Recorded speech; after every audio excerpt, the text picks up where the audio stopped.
Mass loss of wildlife caused by human consumption. WWF says exploding human consumption has caused a massive drop in the global wildlife population in recent decades, the WWF Conservation Group says.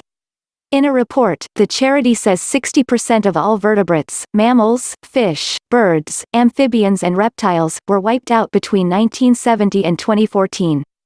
Earth is losing biodiversity at a rate seen only during mass extinctions, the WWF's Living Planet report adds. It urges policymakers to set new targets for sustainable development. The Living Planet report, published every 2 years, aims to assess the state of the world's wildlife.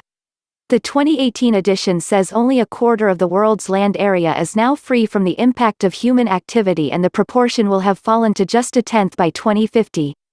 The change is being driven by ever-rising food production and increased demand for energy, land and water.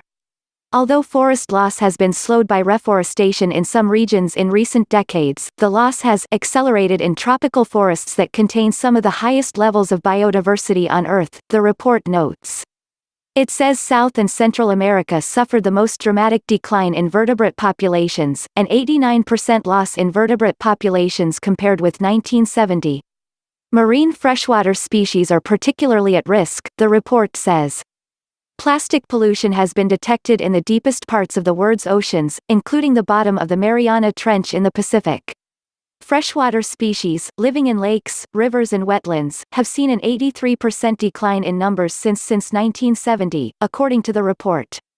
The WWF calls for a new global deal for nature and people, similar to the 2015 Paris Agreement to tackle climate change by reducing greenhouse gas emissions.